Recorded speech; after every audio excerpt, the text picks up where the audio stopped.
In this course, I will teach you how to find the power animal for a friend or client.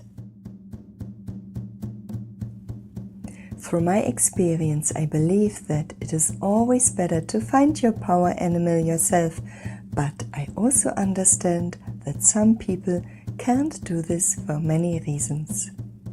And this is perfectly fine. You will remember from the beginner course that a power animal is a part of you and it is a reflection of your deepest self. It is a symbol for your qualities which you have or need in this life.